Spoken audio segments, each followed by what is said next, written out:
Hey everybody, Miss Jenny here of Miss Jenny ISO, in search of anything and everything. Anyway, in search of dogs, motorcycles, and riding and traveling and gardening and whatever my little heart desires, or whatever you guys request. Anyway, in search of anything and everything. So here's one thing that I wanted to talk about today was the Relive app. Anybody ever hear of the Relive app? Raise your hands. Oh, I can't see it. Anyway, so the Relive app you can use for riding, walking, driving, hiking, anything, traveling. And one of the things that I used the app for last year was when we went on a motorcycle ride for a vacation, a week-long vacation, 5 days. And we left the house and we went to the Washington coast and traveled down into the Oregon coast, US 101, and visited some places along the way. Came back over to the I-5 and headed back north into Washington. So what I did was I turned the app on at home and I didn't turn it back off until 5 days later. So what the app did was it tracked the entire trip. And then I put it on YouTube. It's a 4-minute video. You'll see the description or the link to the description down below. And it was kind of cool. It tracked. I wanted to test the theory for one thing. I hadn't done it before, and I'd never seen anybody else do it. So I thought, I'm going to test the theory and see if I were to turn this app on and leave it on for 5 days, would it work? And it did. The one thing that I had to make sure of during that was my phone battery. So I had to keep my phone constantly charged. So I had to keep an eye on it and everything. Hey Buster, what are you doing? Buster, look, place. Look, get up here. Buster, place. Good boy. Good boy. Sit. Sit. So I had to watch the battery on the phone and everything, and so but it worked. I mean, it kept track of the entire trip. So a friend of mine saw the video and he said, hey, we're getting ready to do a vacation out on the coast there, and that was just the coolest idea. So he also asked where are some of the places that we had stayed at when we were out on the coast there. So when we left Washington, which was the Tacoma area, we went over to Long Beach. And one of the things that you want to do is you want to go to the beach, 38-mile long beach that you can drive on. You can drive your vehicle. You want to watch the tide so that if you do take your vehicle out there, that you don't stay out there too long and the tide comes in, because there's been some accidents where people have left their vehicles out there to go look for shells and cool rocks and whatever, or go fishing or just walk the beach, and they come back and they go, well, we parked our vehicle here, but now where is it? Yeah, the ocean came in. So you want to watch that. There's also the arch for the world's longest beach there in Long Beach, the arch. So get a picture of yourself under that. Some of the hotels there in Long Beach are pretty cool. There was one that we stayed at, I believe it was Best Western, and we could see the view of the beach there. If you go into town, you got to go to the ice cream shop. And then they also have an arcade center there if you're into that. And they have go-karts. The go-karts are way cool. And just the normal little shops around town that you can walk along and get your souvenirs, your t-shirts, your coffee mugs, your keychains, your whatever. And see all of that cool stuff. Long Beach is just a really awesome place to go to. Down out of Long Beach, we headed south on the 101. Our next stop was going to be Crescent City, it was Crescent City, California. The one thing to think about if you're on motorcycles, which we were, was the state of Oregon is about 300 miles from end to end on the US 101. Doesn't sound like a whole lot of miles, but for 300 miles, stop and go in the traffic, in the heat, the middle of the day, it was grueling. Absolutely grueling. And when we got to Lincoln City, we had wished that we had booked a hotel there in addition to Crescent City. It would have broken the trip up a little bit better. Oh, fresh cut grass, that smells good. So you want to plan your trip to where if you're going to travel, ride motorcycles especially, down the entire coast of Oregon, over 300 miles, you may want to think about stopping somewhere. Yeah, I wish that we had done that.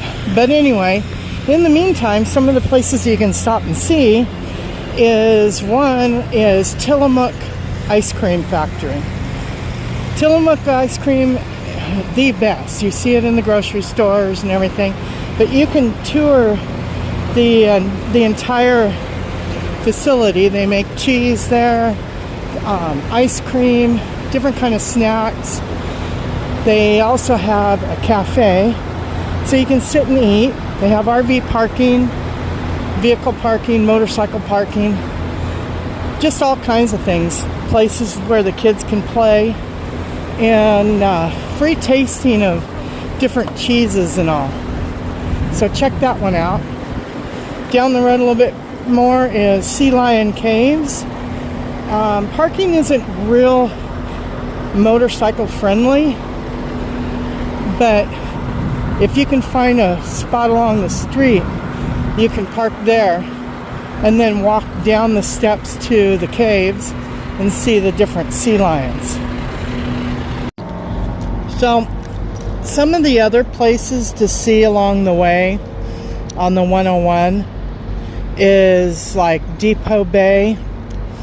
Make sure that you pull along the side of the road there. There's parking spots along the side there, and you can get out, walk around, check out the little shops, and take some fantastic pictures of the area and stuff. And down the road a little ways is the world's smallest canal for ships, and that's where a lot of the ships come in during the storms and all, and they have to be real precise as to how they come in through there. So that's pretty cool to see there too. Rockaway Beach is another place to go and stop. You can see the arch, the rock arch out in the middle of not in the middle of the ocean, but anyway, out in the ocean there. And when the tide is low, you can actually walk out to the arch. So that's pretty cool. Lincoln City is a nice place to stop at as well.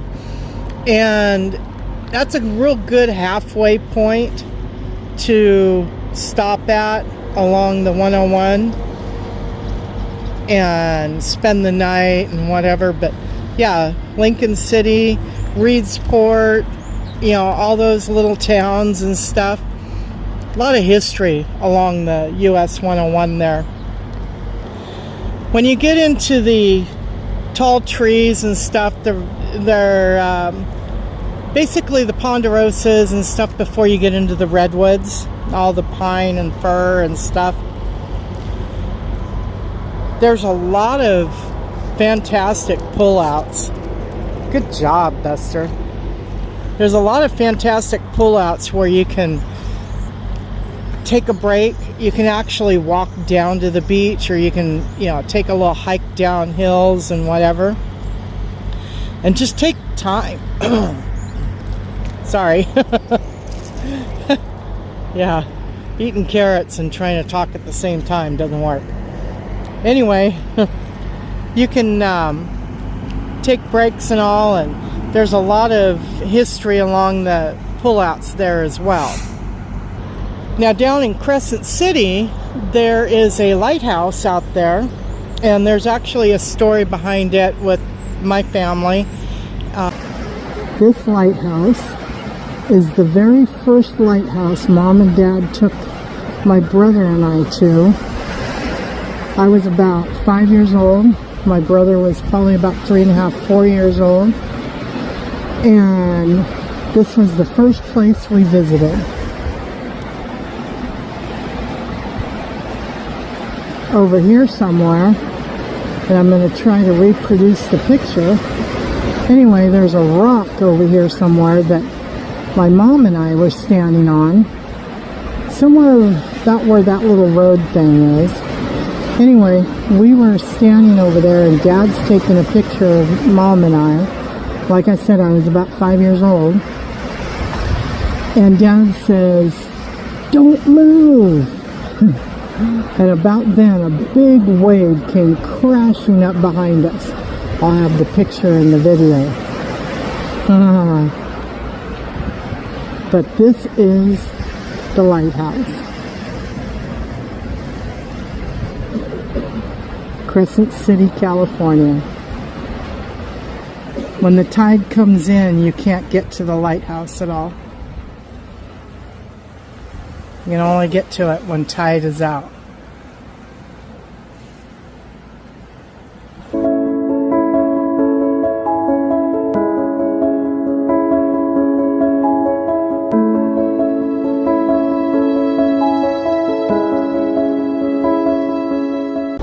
Take a walk out on the pier there at Crescent City as well. It's about a half a mile long, and it just goes out there, and all those cement blocks are to help keep the reef from disintegrating the sand and all. And so yeah, it's pretty cool history there too. Then as you go down the road, if you continue further south, you'll come up to Klamath, California. You'll see on the left-hand side, if you're going south on the 101, Trees of Mystery. Now, if you're going too fast, you're going to blow right by the entrance. So, kind of slow down. There's signs along the way that tell you that Trees of Mystery is coming up. But it's just the coolest place to see. Now you gotta spend time there. They have a cool gift shop. You can go up into the trees and do the self-guided tour. Not sure what the prices are today. I know that they were $25 a person when we went. So, but it's well worth it. They have a gondola. You can ride to the top of the mountain. They have a canopy trail that's real sturdy and just a lot of fun to walk. So, and then if you're done for the day and you don't want to walk all the way down, they actually have a shuttle that you can ride. So, definitely a lot of fun. You gotta check that out. So after Trees of Mystery, if you keep going south on the 101, you'll come up to places like Clam Beach. Clam Beach is pretty cool. If you find a nice pullout to access the beach, you can actually walk out on the beach there and find sand dollars. Now hopefully you can find some sand dollars that haven't been all busted up by people driving over them and stuff like that. But yeah, you can find all kinds of cool sand dollars, and absolutely free. Doesn't cost you a thing at all. So yeah, go find a dollar out on the sand. And then you can go on down to Trinidad. One of the places down in that area is Patrick's Point. That is a fantastic place to go look. If you look on the map, it's labeled SUMEG. That's SUE-MEG. So when you're going south on the 101, it's on your right-hand side. But another fantastic place, and great photography. Now you do have to pay to go into there because I believe it's a state park. Anyway, so you have to pay to go in there. I can't remember how much that is. But anyway, so there, and then if you keep going south, you get into Arcata and Eureka. You get into the Redwoods, deeper into the Redwoods. Just some fantastic places to see all along the 101. Now, another place to look for too is Drive-Through Tree. If you're going south on the 101, it's on your left-hand side. It's actually north of Trees of Mystery. That's pretty cool. If you have a large vehicle like a dually pickup or something like that, you're probably not going to be able to drive through it. If you have a large SUV, you're going to want to pull your mirrors in because you're not going to be able to make it through. But if you're on motorcycles, yep, you can definitely do it. It's a pretty steep hill to get up to it, kind of winding, steep hill, and it's a one-lane road for two-way traffic. So just think about that. But anyway, just some other cool places to see. Just look at the map. There's all kinds of stuff to see in all. Hotels, it depends on the time that you go. Best Western in Reedsport, Oregon, do not go to. I do not like that place. Best Western in Crescent City, California. They used to have a really good breakfast buffet, but now it's just your typical corporate buffet of sausage and biscuits and gravy and eggs and just your normal stuff. But they used to have a full-on buffet there, but now it's just corporate. But anyway, so yeah, just a few areas, good hotels all along the way. So just pick your choices as to where you want to go, but I wanted to point out some places that you can go see. So have a safe trip, anybody going out there, and hopefully I can be able to see what it was that you guys all went to. Comment down below about where you went, if you went on any of this trip that I talked about. Okay? Alright, and if you ride motorcycles, ride safe, ride fun. Miss Jenny here is out.